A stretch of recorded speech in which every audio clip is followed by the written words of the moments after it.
Pencabulan anak saat ini tengah marak di Mimika. Berdasarkan catatan kepolisian, selama 5 bulan terakhir ini Polres Mimika menangani lebih dari 40 kasus pencabulan anak. Bulan April lalu misalnya 2 anak di distrik Mimika Timur dan Kuala Kencana berusia 5 dan 7 tahun menjadi korban pencabulan. Salah satu pelaku bahkan masih di bawah umur. Polisi berusaha menyelesaikan kasus dengan pendekatan keadilan restoratif. 30 kasus pencabulan diselesaikan di luar penegakan hukum atau kasus hanya sampai pada tahap P21 atau belum dilimpahkan ke kejaksaan.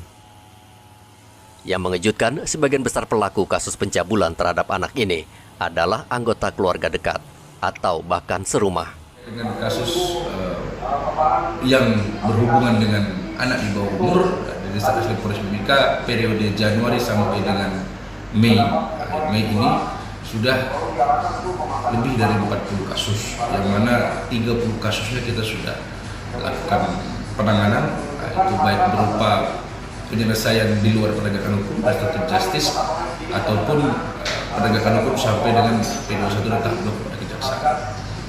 Dari 40 itu tadi saya sampaikan kan 50 lebih, 50 lebih, kemudian 40 kita sudah berhasil lakukan penanganan. Itu mulai dari yang penanganan secara tersangka yang ditangkap, kemudian kita tahap 2 ke kejaksaan, ataupun yang restoratif justice, adanya dia penyelesaian di luar penegakan hukum. Jadi untuk tersangka-tersangka ini rata-rata masih di dalam keluarga.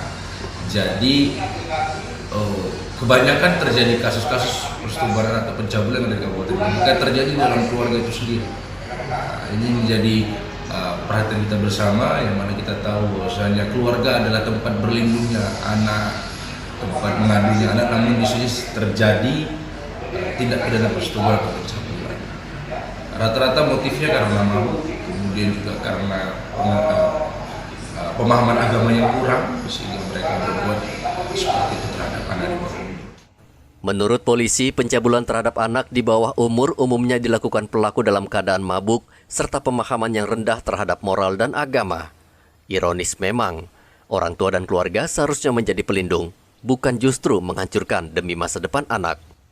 Sementara itu di Manokwari, kasus pencabulan dan pemerkosaan juga marak dan sangat mengkhawatirkan. Unit Pelayanan Perempuan dan Anak Polres Manokwari mencatat jumlah kasus pencabulan dan pemerkosaan di Manokwari cenderung meningkat.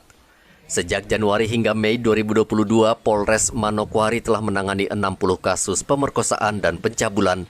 Sebagian besar yang menjadi korban adalah anak-anak. Saat ini polisi tengah menangani 6 kasus, terutama kasus pencabulan terhadap anak, dengan tersangka rata-rata orang dewasa. Kasusnya di PPL sendiri sudah sekitar 60 kasus dari Januari hingga sekarang. Terus kalau untuk kasus yang menonjol sendiri, kasus pencabulan. Karena kasus pencabulan ini semakin ke sini dari perkiraan dari bulan April Mei itu cukup meningkat kalau kasus pencabulan. Pencabulan yang dilaporkan ada sekitar 6 kasus pencabulan semua. Itu sangat meningkat di April sampai Mei. Kalau di sebelum-sebelumnya memang ada kasus pencabulan, tapi kayak misal 1 bulan masuk 1 begitu. Tapi untuk yang paling intens ini April Mei. April Mei itu banyak yang masuk, ada sekitar 6 kasus masuk pencabulan terhadap anak. Oh, itu lebih banyak terhadap anak? Iya, terhadap anak pencabulan. Kalau untuk dewasa kan pemerkosaan masuknya. Kalau untuk pencabulan kan di anak. Kalau untuk kasusnya ada yang tersangkanya diduga tersangkanya anak, ada. Terus yang dewasa juga ada. Laporannya dari April sampai Mei ini banyak pencabulan. Itu sih yang paling kita atensi untuk PP. 2 kasus pencabulan yang ditangani Polres Manokwari saat ini sudah dalam tahap pemeriksaan di Kejaksaan Negeri Manokwari. Kanit PPA Polres Manokwari berharap orang tua lebih mengawasi anak-anak mereka dalam pergaulan sehari-hari. Igobat Memolin dan Edi Musahidin melaporkan dari Mimika dan Manokwari.